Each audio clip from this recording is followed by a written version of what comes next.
CHOLUXZ and the Five Moons of EF by Luis de la Cruz. It all began with the arrival of EOM. Since then, the inhabitants of EF, the kingdom of the Five Moons, began to fall ill and lose their powers. Grunfar, the wise old man, made a ritual call to the spirits of life, hoping to get an answer. That same night, he had a revelation. On the day of the eclipse of the Five Moons, the one who would bring everything back to the way it was before would be born. Chapter 1. Hallucinations. The year 2015, Genoa. Summer had arrived in the city. Gary Smith, an English-born antique dealer, was a middle-aged man of average height and rosy complexion who had lived in the city for a long time. He knew everyone in the neighborhood as almost everyone now knew him. He was a man with a strong and charismatic personality, but he was also very easygoing and always helpful to others. Every day at 5 o'clock in the afternoon, he went to his usual bar to sip his favorite drink. "Good evening, Marco," greeted the man. "Good evening to you, Mr. Gary," replied the bartender, who also owned the bar. "The usual?" "Yes, as you well know, in our neck of the woods, we are very much of a habit." "Then I'll make you the usual draft beer." "Thank you, Marco. You are always very kind." A few moments later, a neglected-looking young man entered the bar. He looked about 15 years old and wore his hair long, with a dreadlocked hairstyle. He approached people at the counter, trying to sell them the junk he was pulling out of his purse. One of the customers, uninterested in what the boy had to offer, pointed to the gentleman sitting not far from him, saying that he was an antique dealer.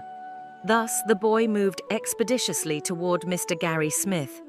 Neither of them imagined that from that moment, their lives would change forever. "Good evening, sir." "Good evening, son." The boy asked him if he was interested in buying some old junk. "Actually, I haven't eaten in 2 days," he added, "and I'd like to sell this trinket to grab a bite.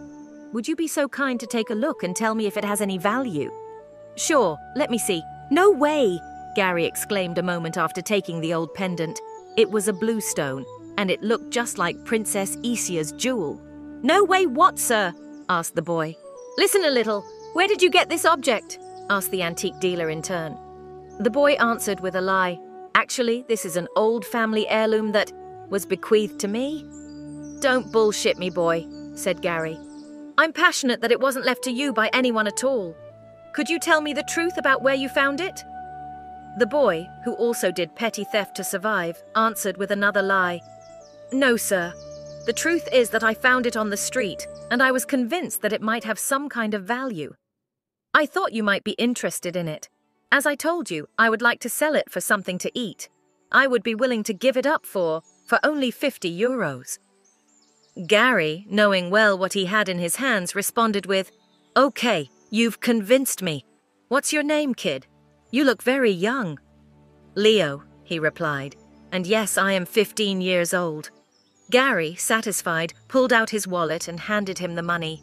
Then, quite pleased with the deal he had made, he decided to have another beer to celebrate. The pendant had distracted him so much that he forgot to drink the first one. The mug had begun to sweat and the beer to warm. As soon as he had the money in his hand, the boy ran out of the bar and went to a drug dealer to look for drugs, as he had done before. "Do you have anything for me?" he asked. "Sure, bro. I just got a load of the stuff that makes you travel hard, but I'm warning you, it's very, very expensive." Leo accepted the offer without a second thought and spent all the money from the pendant on a fix without even thinking about eating. 10 minutes later, passing again by the bar where he had sold the pendant, Leo noticed a strange glow of orange light coming from inside. He was drawn to it like a moth. Entering the bar, completely stunned by the drug, the young man laid his eyes on Gary, then said aloud, "I must be hallucinating. This is the first time in my whole life I've seen a cat drinking beer." Hearing those words, Gary turned to the boy in disbelief. "But how is that possible?" he muttered. Chapter 2. Uncle Gary Leo laughed like crazy. "My God, I'm really hallucinating.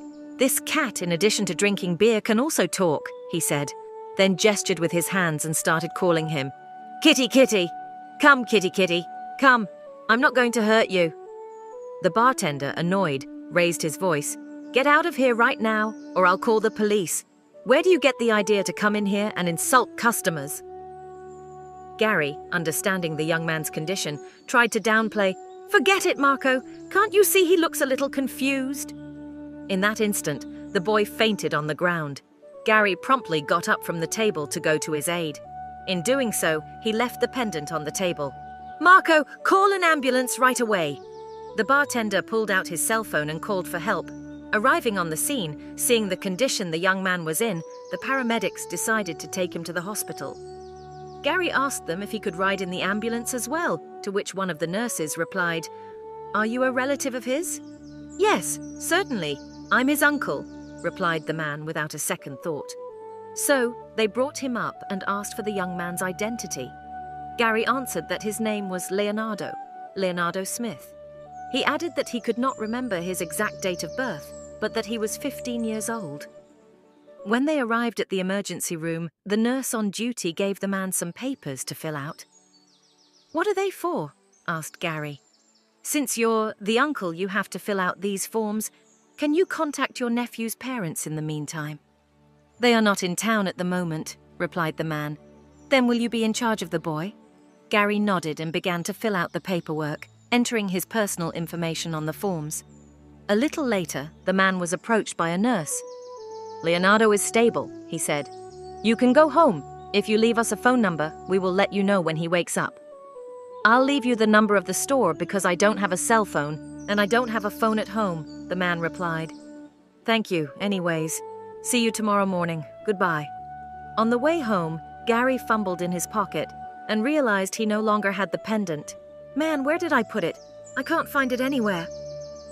He had spent the evening in the ER, and despite the fact that it was 11 o'clock at night, he decided to return to the bar. "Marco, sorry about the hour. I know it's a little late and you're closing, but have you by any chance seen the pendant I bought from that young man?" "No," replied the bartender. "I'm sorry, I was convinced that you took it. But wait a minute, let me ask the guys who work here." One of them replied, "I think I saw a pendant like the one you described on the table. You must have left it here, then someone must have taken it." Gary sighed. "After a long time of hard searching, I finally find it by a fluke, and then, when I had it in my hands, I lose it," he thought to himself. The next morning at the hospital, 2 doctors entered Leo's room to check on his condition. One of them, stroking his face, said, "Poor guy, he's so young. Of course there are some people who are just irresponsible to bring such a young man to this conditions." "It's not our problem if some kids do drugs," exclaimed the other. At that moment, 2 policemen entered. "Good morning. What happened to the boy? Can you give us some information?" asked one of the 2. "He was hospitalized last night. He took drugs, but he is better now," replied one of the doctors. The boy, meanwhile, had awakened and was listening to everything, but he pretended to still be asleep. "Do you have any idea who the relatives are?" continued the first policeman, approaching the bed and looking at Leo carefully. "He looks familiar to me," he continued, turning to his colleague. "You know that child who ran away from that orphanage in Rome 5 years ago?" The other policeman shrugged his shoulders, as if to say he did not remember. One of the doctors, meanwhile, had pulled out the medical clipboard. After checking it, he answered the previous question. "Here I read that his name is Leonardo Smith. His uncle, Gary Smith, came by yesterday." The boy, increasingly frightened by the situation, struggled to remember the name of the gentleman to whom he had sold the pendant. Was he the Gary Smith who said he was his uncle? For a moment, he thought back to the orphanage and the bad times he had experienced there. On instinct, he reasoned only about how to escape. The policeman waved and left. The one of the 2 who had pretended not to have recognized the boy said to his colleague, "I have to make a phone call, do you mind?" "No, it's okay, no problem." The man walked away, pulled out his phone and dialed a number. "Good morning, would you like a pizza delivered? Would you like to place an order?" a female voice answered. "Yes, UPE 1920, replied the policeman. "Your order has been successfully placed. Please hold." After a few moments, he heard another voice, this time a male one. "Well then, found it?" "Yes, sir, we found the boy," nodded the policeman, speaking in a low voice. "He's in the hospital. The problem is that my colleague also recognized him, and he might be in our way. It's not a problem. Starting tomorrow, you will have another colleague. He will be one of us. When he is discharged, you will have to follow him, as if you were his shadow. But you must not do anything until I order you to. Be sure not to let him out of your sight, ordered the voice. It will be done, sir. Meanwhile, in the boy's room, one of the doctors noticed that the young man had opened his eyes. Boy, can you hear me? Yes, I hear you, he replied. You've woken up, thankfully. Take it easy, your uncle should be coming by shortly. At that moment, the door opened and Gary came in. Yes, there's Uncle Gary. I'll take care of my nephew now, said the man. Chapter 3. I have no words. Gentlemen, could you leave me alone with my nephew? I would need to talk to him, Gary continued. Yes, of course, Mr. Smith, replied one of the doctors. The man approached the boy and, seeing him a little frightened, tried to comfort him. Take it easy, Leo. Sir, I didn't mean to cause you any trouble, replied the young man, a little intimidated.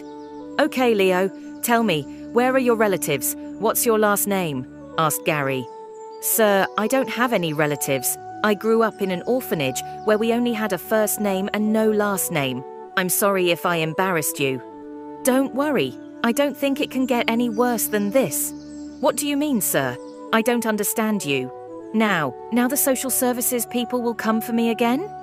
No, don't worry, but tell me a little bit about you in the orphanage. To be honest, I don't really want to talk about it because so many bad memories come to mind. That place was really horrible. As soon as I had the chance, I ran away. I've been living on the streets for a while. I'm constantly moving from town to town. I'd rather live without a roof than go back to that dump. I'm very sorry, boy, Gary said. And how have they treated you here? Fine, sir, but I'm afraid the police will come back. What? The police? When did they come and how? They came just before you arrived and they asked for information about me, and now I'm afraid they will come for me. Don't worry, the man reassured him. We'll figure something out since everyone thinks I'm your uncle. For now, I just want you to remain calm. Do you remember anything about last night? Leo stood thinking about it for a second. The last thing I remember is going into the bar and selling you the pendant. Then my mind goes blank. You don't remember where you went next? What did you do? Leo lowered his head, ashamed. Sir, I went to get myself something to relax. You understand, don't you? Otherwise, I wouldn't be here. Yes, I understand. I didn't want to bring up that bad memory. That orphanage must have been a really horrible place. At that moment, he heard the door open. It was the cops again. Leo froze suddenly, no longer able to say a word. Good morning, Mr. Smith. How is your grandson? Where are the boy's parents? Asked the first one. Leo is well, thank you. My brother William lives in Naples, and I don't know why my nephew is here alone. You know, they are young and always looking for new adventures. I guess he missed his uncle, and he must have decided to visit me, Gary replied. Are you sure of what you're saying? Do you know that your nephew was admitted last night in a bad condition for taking drugs? The officer continued. Yes, I know, and I'm really sorry about that. However, as you know, young people today are unpredictable. I take full responsibility. I will now call my brother and ask him why he let his son come alone. Then you'll take care of it. Certainly, he is my nephew. As soon as he's better, I'll take him home. Ascertaining that the boy was well and in good hands, the policeman left. Leo looked at Gary and, in disbelief, said, Are you really taking me home with you? Of course I am, my boy. Of course I am. Thank you so much, sir. I wouldn't know how to repay you. I have no words.